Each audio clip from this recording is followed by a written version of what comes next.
오늘은 주니어 개발자였던 내 멘티가 2년 만에 시니어 개발자라는 아티클을 하나 들고서 이제 소개해 드리려고 왔어요. 이제 여러분들이 어떤 단계에 있든 승진하는 데 도움을 줄 수 있는 좀 실질적인 이제 내용을 갖고 있는 이제 아티클을 번역해 온 건데요. 그 전에 먼저 한국에서 이 시니어 개발자가 갖고 있는 이 타이틀이 갖고 있는 무게를 좀 생각해 보면 좀 좋을 것 같은데, 이게 되게 가벼우면서도 무겁다고 저는 생각하거든요. 특히 연차가 길면 보통 한 10년 차 이상을 우리가 보통 시니어라고 우대를 해주죠. 근데 꼭 이제 한편으로는 모든 능력이 다 뛰어나지 않으면은 이 사람 시니어 맞아? 라면서 우리가 보통 고개를 약간 갸우뚱하기도 하는데 말이죠. 우형 블로그에서는 시니어는 사실상 없다라는 이거 제목 검색하면은 블로그 글이 하나 나오거든요. 이런 이야기를 하기도 했는데, 반면에 해외에서는 이런 시니어 타이틀을 좀 더 중립적으로 생각하는 경향이 있어요. 그러니까 개발자가 거쳐야 할 여러 단계 중에 하나면서도 시니어가 끝이 아니라 시니어 다음에도 뭐 스태프 엔지니어라든지 혹은 뭐 엔지니어링 매니저라든지 뭐 VP 오브 엔지니어링이라든지 약간 이런 다양한 직책이 더 뒤에 더 있거든요. 그리고 또 시니어라는 타이틀이 한국처럼 단순히 연차가 찼다고만 주어지는 게 오히려 절대 아닙니다. 그래서 이따가 얘기 드리겠지만 시총 1000억 달러 규모의 핀테크 기업인 이제 스퀘어를 비롯해서 해외의 여러 빅테크 기업에서는 저마다 시니어 엔지니어가 갖는 일의 영역, 그리고 그 사람이 팀에 끼치는 어떤 영향력인지 이런 것들을 정의를 해놨어요. 그래서 단순히 시간만 지난다고 이제 시니어를 달 수 있는 게 아니라 여러 방면에서 내가 기여를 하고 성장을 해야지만 이 가질 수 있는 직책이라는 거죠. 이런 시니어 타이틀을 주니어가 2년도 안 되는 기간 동안에 승진한 이야기를 제가 가져왔습니다. 해외 시니어 개발자인 졸던 컬처가 쓴 이제 글을 제가 갖고 왔는데, 다음 커리어로 향하기 위해서 우리가 어떤 것들이 필요할지 실행 가능한 계획을 한번 세워보는 시간이 가졌으면 좋겠습니다. 이 저자가 이 자기 멘티한테 이런 문자를 받았다고 해요. 당신이 아니었다면 제가 지금 이 자리까지 올 수 있었을지 상상도 못했을 거예요. 1세대 이민자고 가족 중에 대학을 자기가 처음 졸업을 했고 2년도 안 되는 기간, 1년 9개월 만이라고 여기 적혀 있죠. 1년 9개월 만에 자기가 그런 사람인데 내가 시니어가 됐다 라면서 이제 고백을 하는, 이제 이 사람이 이 메시지를 받고 난 다음에 자기가 강력한 공식을 깨달았다고 합니다. 자, 비결은 뭐냐? 열심히 일하기랑 좋은 멘토링, 즉 이제 열심히 일하면 우리가 2배 성장할 수 있다고 합니다.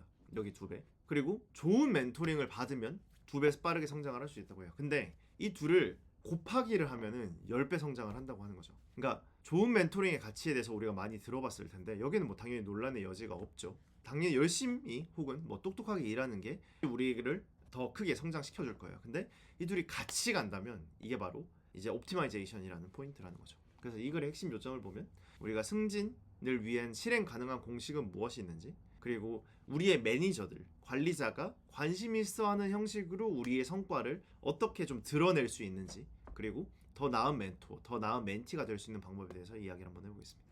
먼저 주간 101을 활용했다고 하는데 이런 프레임워크를 갖고 왔어요. C2R2, D2, C2G2R2 프레임워크라고 하는 건데요. C2에는 상태와 도전, 컨디션 챌린지, 그리고 성장과 목표, 뭐 growth goals, 그리고 성찰과 관계, reflection, 이제 relationship 이렇게 있고, 그래서 이런 것들을 베이스로 해서 우리가 그냥 단순히 원원원을 하는 게 아니라 이런 어떤 틀을 갖고서 이번 주에는 어땠고, 뭐 상태가 어땠고, 이번 최근에 뭐 어려웠던 게 뭐였고, 뭘 더 성장하고 싶고, 우리 계속 어떻게 목표를 팔로우하고 있는지, 뭐 더 잘하고 싶은 건 뭔지, 뭐 주변 동료들과의 관계는 어떤지, 이런 것들을 주기적으로 계속 이제 트래킹을 한다는 거죠. 그 다음엔 두 번째, 성장 계획. 이런 장기 목표를 이해하고 달성하기 위해서 성장 계획을 세웠다고 합니다. 크게 3가지 질문을 갖고 왔다고 해요. 1, 2년 후에 당신의 이상적인 미래는 어떤 모습인지, 그걸 고렸을 때 개선됐으면 하는 주요 중점 영역은 뭔지, 그래서 이를 위한 우리가 바로 할 수 있는 액션 아이템은 뭔지. 이 멘티의 사례를 한번 보여볼게요. 이제 1, 2년 후에 미래, 이제 자기가 원하는 어떤 미래의 자기 모습은 이제 시니어 소프트웨어 엔지니어가 되는 거라고 했습니다. 그래서 이제 자기가 어떤 것들을 좀 더 개선하기를 바라냐, 이 시니어가 되기 위해서 크게 5가지를 뽑았어요. 리더십, 소프트 스킬, 그리고 코드 구현 역량, 시스템 설계와 설계 문서화하는 거, 그 다음에 팀 내에 자기가 끼치는 영향력들, 마지막으로 동료들과의 어떤 관계 구축, 이렇게 5가지를 뽑았다고 합니다. 그래서 당장 취할 수 있는 어떤 액션 아이템들을 보면은 3가지를 뽑았어요. 코드를 더 파고들어서 이해하는 거, 그리고 테크 리드와 대화하면서 내가 우리 팀에 어떻게 영향력을 끼칠 수 있는지에 대해서 이해하는 거, 마지막으로 어떤 충돌을 했을 때, 어떤 토론을 할 때, 논쟁을 할 때 우리가 그냥 싸우는 거라기보단 같이 우리는 한 방향을 향해서 가는 거야 라는 협력적인 사고방식을 갖고서 상호 윈윈할 수 있는 방법 찾기. 요거는 아까 처음 말씀드렸던 이제 실리콘밸리의 빅테크 중 하나죠. 그 스퀘어라고 하는 이제 결제 소프트웨어를 만드는 이제 회사인데요. 거기에서의 이제 엔지니어링 레벨 5에 이제 해당하는 어떤 틀입니다. 제가 이걸 번역해서 받고 왔는데 이 엔지니어링 레벨 5는 이제 뛰어난 기여자, 뛰어난 IC입니다. 그래서 경험은 어떤 뭐 최소 CS 학사학위 이상의 뭔가를 요구를 하고요. 시니어 소프트웨어로서의 기준은 뭐냐? 범위는 이제 어떤 엔진을 설계 개발 이래서 전체 라이프 사이클을 좀 더 자기가 직접적으로 책임질 수 있어야 되고, 기술적 역량은 어떤 요런 것들 뭐 테스트 용이성, 그다음에 뭐 유지 보수성 이런 거 잘 관리할 수 있어야겠고, 그다음에 하나 이상의 기술 분야에 뭐 매우 숙련 뭐 자바라든지 파이썬이라든지 혹은 뭐 특정 기술이 되겠죠. 오너십, 그리고 협업들, 팀 구축 및 채용. 특히 아마 채용 부분이 좀 중요할 거예요. 이제 자기가 채용 프로세스 참여할 수 있어야 되고, 그다음에 엔지니어링 인터뷰를 직접 참여해서 수행을 할 수 있어야 되고.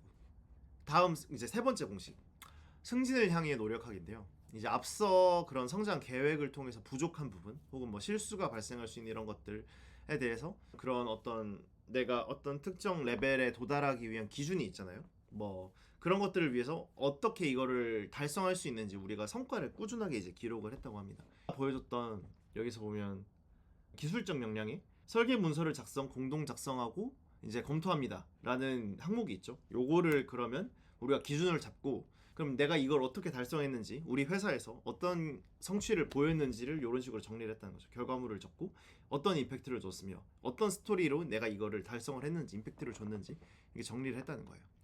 그래서 뭐 마찬가지로 다른 기준, 뭐 엔지니어링 설계 이런 것들에 대해서 독립적으로 책임진다 했는데, 실제로 자기가 했던 것들, 헤로쿠를 이제 AWS 마이그레이션 프로젝트 자기가 직접 주도를 했다. 그래서 어떤 영향을 끼쳤고 이제 큰 비즈니스 임팩트를 냈죠.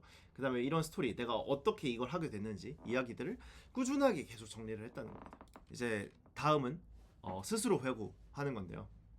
이제 성장을 위한 가장 큰 요건 중에 하나가 스스로 회고를 하는 거죠. 그래서 이게 이 멘티의 가장 큰 특징, 가장 강한 이제 강점이었다고 합니다. 그래서 자기가 주간 드레인 덤프라고 하는 이런 문서를 썼는데, 이제 아까 보여줬던 것들, 그런 어떤 결과물, 기준하고 결과물, 영향, 스토리, 요거를 이제 위클리 단위로 계속 쓰고, 이제 그쵸. 그러면서 이런 성찰했던 것들, 어떤 내가 잘한 것들 혹은 바꿔야 할 점들 이런 거를 이제 하고, 멘토링 했던 것들, 그다음 문서화한 것들, 이런 것들을 계속해서 함으로써 이렇게 위클리 쓴 다음에 그거를 정리하고 자랑 문서, 이제 브렉닥이라고 하는 거 이제 자랑 문서라고 이제 번역을 하는데, 그러니까 내가 실제로 매니저한테 자랑할 만한 성과들을 정리한 문서, 아까 요런 것들이 되겠죠. 매니저랑 이제 원어원 때 뭐 누구님 대표님 뭐 하셨어요 이번 주에?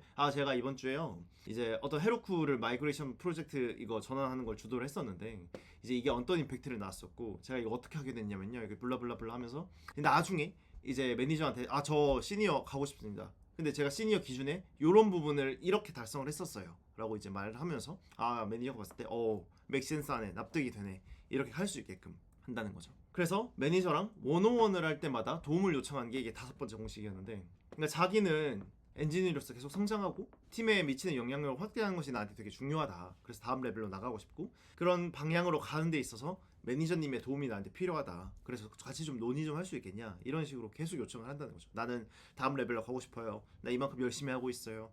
내가 어떻게 하면 더 다음 레벨로 갈 수 있죠? 계속 도움을 도와주세요 말한다는 거죠. 이게 바로 이제 이 멘티가 2년도 안 되는 기간 만에 시니어가 된 비결이었다고 합니다. 자, 그러면 우리는 뭘 해볼 수 있냐? 자, 제가 한번 액션 아이템들을 좀 갖고 와봤는데, 이런 매니저 혹은 우리 마이 멘토가 있다면 멘토랑 협력을 해서 어떻게 하면 성장할 수 있을지 성장 계획들을 만들고, 그 중점 영역 그리고 그 영역에서 성장하기 위한 어떤 실행 가능한 단계들을 계속 파악해야 된다. 다음 레벨로의 승진 기준이 이제 필요한 승진 기준으로 가득 찬 문서들을 만들어라. 아까 말했던 것처럼 성과나 어떤 성취, 비즈니스 임팩트를 만드는 것들을 계속 쌓아가지고 주간 단위로 월간 단위로 정리를 해라. 그리고 그 주에 성취한 것들을 좀 돌아보고 어떻게 하면 더 잘할 수 있는지를 성찰을 해라.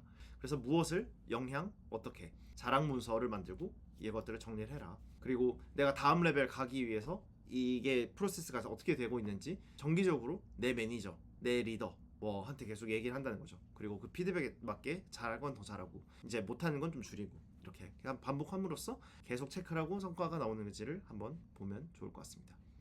이제 한 번쯤 생각해 볼 만한 여지가 되게 많은 것 같아요. 뭐 예를 들어서 우리는 개발자라는 어떤 직업을 단순히 그냥 단순히 돈 받고 하는 일로만 생각하지는 않았는지, 좀 잡보다는 커리어, 어떤 나의 어떤 일대기로서의 뭔가 좀 스토리를 혹은 뭔가 이야기를 만들어 나가는 관점에서의 개발자의 모습을 좀 더 생각해 보는 것도 장기적으로 훨씬 더 큰 임팩트를, 그리고 스스로한테도 도움을 주지 않을까라는 생각을 하게 되었습니다. 그래서 이 영상을 보시는 분들이 주니어 개발자라고 하면은 시니어 혹은 뭐 테크리드랑 원오원 할 때 특히 앞서 보여드렸던 C2, G2R2 프레임워크를 사용해서 좀 원오원을 해보면은 훨씬 생산적인 시간을 가질 수 있지 않을까라고 생각을 합니다. 네, 지금까지 탑 1% 개발자로 거듭나는 확실한 처방전 데브필이었습니다. 감사합니다.